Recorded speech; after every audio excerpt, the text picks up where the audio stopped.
बेवकूफी की बातें अपने यहाँ कोई नहीं कर सकता, और कोई करे तो उसे फौरन लोग ठिकाने लगा देते हैं। थोड़ा बहुत असर आ गया। वैसे तो बेवकूफों की कमी नहीं गालिब, बन ढूंढे हजार मिलते हैं, पर अगर हिंदुस्तान में 1000 मिलते हैं तो बाहर करोड़ों मिलते हैं। और ये प्रगल्भता होते हुए भी हम लोग भी किसी और चीज में जकड़ गए, और उस जकड़न के कारण हम लोग भी नहीं उठ पाते उस सत्य की ओर जिससे हमें प्रकाश मिलने वाला है। और हमारी जकड़ जो है वो है अंधश्रद्धाएं। किसी भी चीज में हमने विश्वास कर लिया तो वो परम विश्वास हो जाता है।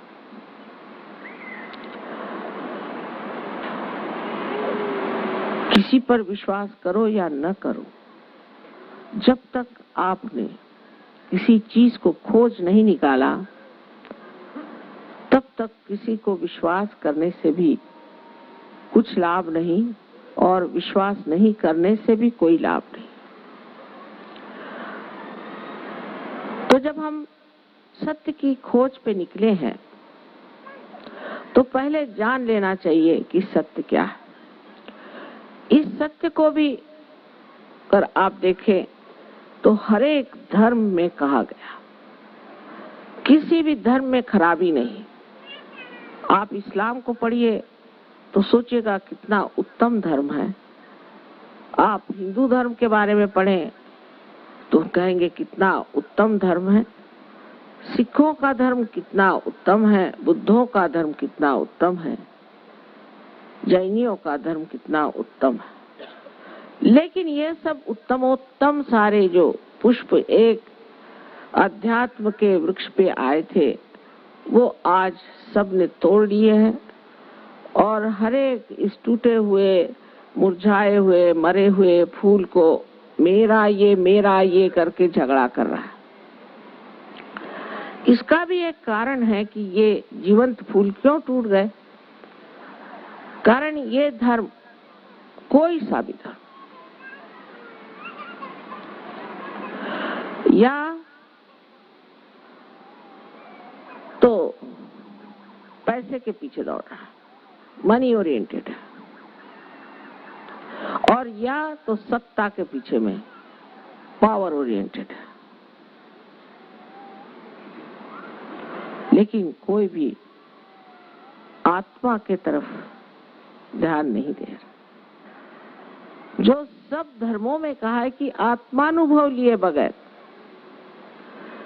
आप जान ही नहीं सकते कि सत्य क्या है। यहाँ तक कि महावीर और बुद्ध ने तो परमात्मा की बात नहीं की, वो निरीश्वर बात पे आ गए कि छोड़ो परमात्मा को, पहले तुम अपना आत्मा जानो। सब कहते गए एक के बाद कितनों ने ये बात कही। अपने ही देश में नहीं, बाहर भी बहुत से कवियों ने, गर्टर है, विलियम ब्लेक है, लुइस है, अनेक लोगों ने आत्मा पर चर्चा की। ईसाई धर्म में तो बिल्कुल साफ लिखा गया है कि जब तक आपका पुनर्जन्म नहीं होता तब तक आप परमात्मा को जान नहीं सकते। तो उन लोगों ने अपने सर पे लगा ली पार्टी कि पुनर्जन्म हुए हैं, बॉर्न अगेन लोग, बस पार्टी लगा ली। हम ईसाई, मुसलमान, हम क्रिश्चियन, हम फलाने, पार्टी लगा ली। लेकिन कोई ईसाई हो, मुसलमान हो, क्रिश्चियन हो, कोई भी धर्म का आदमी हो, वो सब पाप कर ही सकता है। कोई सा भी पाप वो कर सकता है। फिर ये सर पे ये ब्रांड लगाने की क्या जरूरत है, उसका तो कोई असर ही नहीं। और फिर उसी को लेकर के झगड़ा भी कर सकता है। जैसे अभी मैंने सुना कि अजरबैजान को, वहां के लोग जो अजरबैजान हैं, उनको आर्मेनियंस ने मारा, और मारने से पहले वो बाइबल पढ़ते थे। बताइए, ईसा मसीह जिसने क्रूस पर सबको माफ कर दिया, वो ईसाई लोग बाइबल पढ़ के जाके सबको मारते थे क्योंकि आप मुसलमान। इस बेअक्ली का कारण एक ही है कि धर्म की जो नींव है वो सत्य पर नहीं, असत्य पर है। बुद्ध के जमाने में भी ये बात हुई, ईसा मसीह के बाद भी यही बात हुई। ईसा मसीह के जो असली शिष्य थे वो भाग खड़े हो गए और वहां एक गलत आदमी, पॉल नाम के आदमी ने सब ठिकाना लगा दिया। इसी प्रकार बुद्ध धर्म में मध्य मार्ग को छोड़ करके लोग कोई लेफ्ट को गए, कोई राइट को गए। जो राइट को गए वो यही हो गए जो कुछ खाना नहीं, पीना नहीं, कांटों पर सोना, और इतने क्रोधी कि उनके पास आप जाइए तो लगे कि कोई ओवन यहाँ जल रहा है, और अगर बात भी करना हो तो दूर से ही बात करिए, नहीं तो एक झापड़ी मार देंगे आपको। इसको कहते हैं एसेटिसिज्म। इसकी कोई जरूरत नहीं। वो बुद्ध ने तो इसलिए किया था कि उस वक्त काम की जरूरत थी, कार्य की जरूरत थी,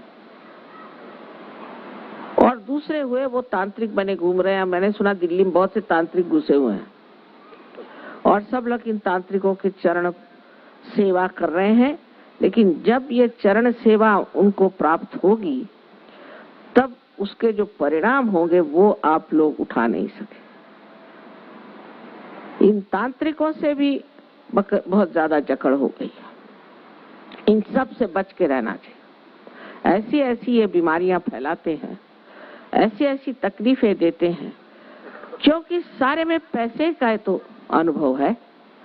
सबको पैसा चाहिए। 100 रुपया यहाँ रखिए, 200 रुपया आप रखिए, 1000 रुपया आप रखिए, तो आपके माताजी के पास स्वर्ग में हम एक गाय पहुंचा देंगे। ऐसा कौन सा एरोप्लेन है भाई जो ऐसा कार्य करता है? पर हमारे यहाँ है। इस चीज का विश्वास हम लोग करते हैं और ऐसा कार्य हमने किया है। इस जकड़न से भी निकलना बहुत जरूरी है कि समझना कि सत्य में मनुष्य को आत्मा ही के रूप पर, आत्मा ही के ओर उतरना। किसने नहीं कहा है काहे रे बन खोज न जाई, सदा निवासी सदा अलेपा, तो है संग समाई। कहे नानक बिन आपा चीन्हे, मिटे न बनक भ्रम की काई। जब आप आपा को चीनेंगे तभी आप खालिस होंगे। अपने ऐसी ब्रांड लगाने से कोई खालिस नहीं हो सकता। खालिस का मतलब है शुद्ध होना, और शुद्ध होने के लिए कुंडलिनी है, ये साक्षात लिखा हुआ है। कबीर दास जी ने तो इतना लिखा हुआ है, पर उसको भी लोग अपने तरह से लगाते हैं। कुंडलिनी के सिवाय आपकी सफाई हो नहीं सकती। यही सफाई करने वाली माता आपके अंदर है, और जब यह आत्मा का प्रकाश आपके अंदर आ जाएगा तब आप सारे धर्मों का तत्व समझ करके सबका मान करेंगे, और जितने भी अवतरण हुए, जितने भी दृष्टा हुए, जितने भी प्रेषित हुए, प्रॉफिट्स हुए, सबका आप मान करेंगे और उनकी पूजा करें। सहयोग में हमारे बहुत सारे मुसलमान हैं और उनसे भी अधिक जू लोग हैं जो कि बिल्कुल मोहम्मद साहब को नहीं मानते, ना ईसा को मानते हैं, और दोनों ही मोहम्मद साहब को और ईसा को पूछते हैं। उसी प्रकार हिंदू लोग हैं, वो भी इन सब को मानते हैं। जब सब धर्म एक हो जाएगा तब आप कौन सी चीज लेके लड़िएगा? तब आपका फंडामेंटलिज्म कहाँ जाएगा? इस आज के विशेष समय पर हम लोग जानते हैं कि पॉलिटिकल प्रॉब्लम तो दुनिया का गोर्बाचेव ने कम कर ही दिया, क्योंकि वो भी एक साक्षात्कारी पुरुष है।